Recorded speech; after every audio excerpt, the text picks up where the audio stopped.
Good evening, everyone. It's OG again. I wanted to do a little bit of update on the 57 Chevy Nomad. I built the engine.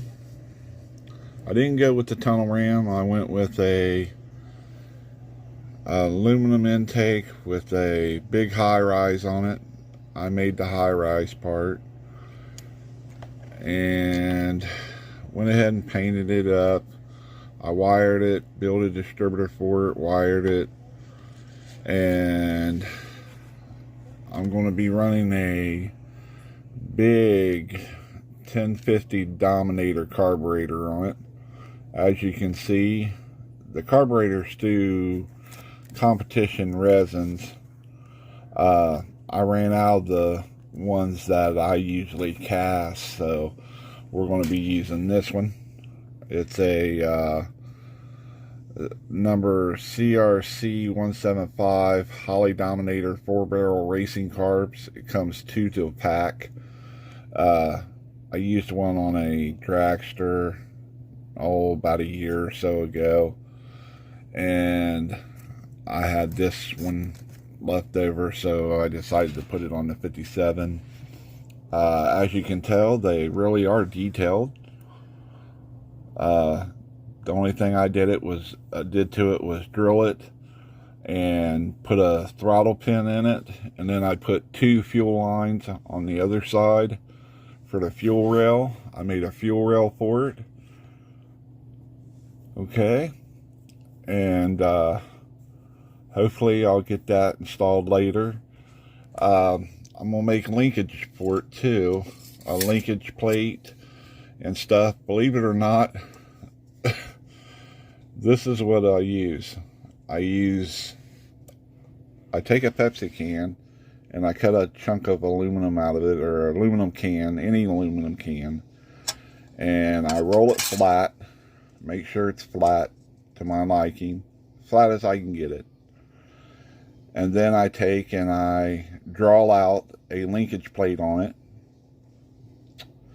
I take and cut it out with a pair of scissors, surgical scissors, like these ones right here.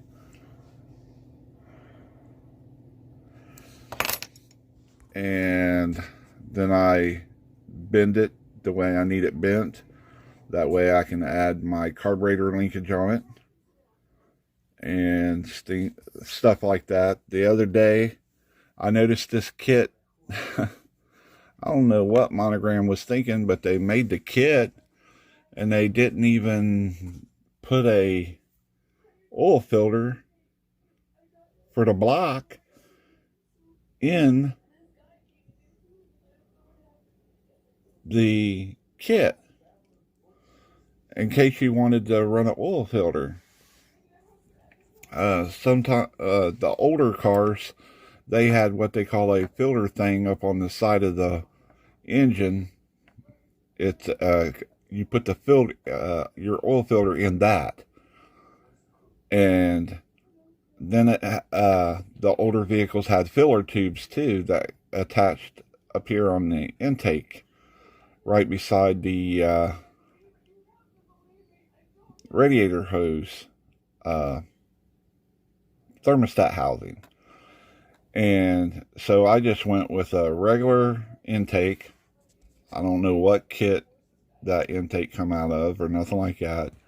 I took 2 pieces of my flat styrene, I glued them together, and on top of the intake I squared them up the best I could, and then I painted them.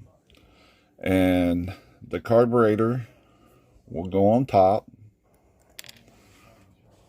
Hold on 1 second here. Gotta be patient. Well, sometimes patience isn't a virtue. But anyway. Oh, come on, Greg, get it together, man. But anyway, the carburetor was set on top of the motor. Okay? When it's all finished and everything, I'll try to post a picture of it later on when I get it painted and assembled on top of the carburetor plate. And then we'll go from there. I'm hoping to have the chassis done and the engine installed in the next few days before the weekend. That way I can do the body this weekend when I have time. And I think I'm going to two-tone it and things. I'm hoping that it'll look pretty cool too, two-toning it.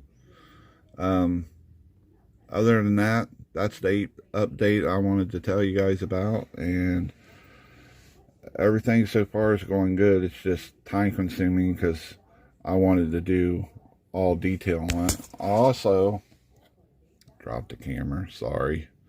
I also built a alternator bracket for it.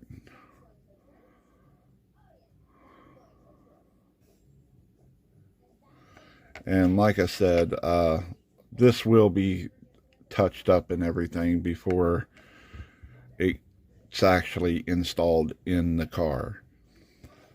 That way, you know, it looks nice and everything. So the paint rubs off on these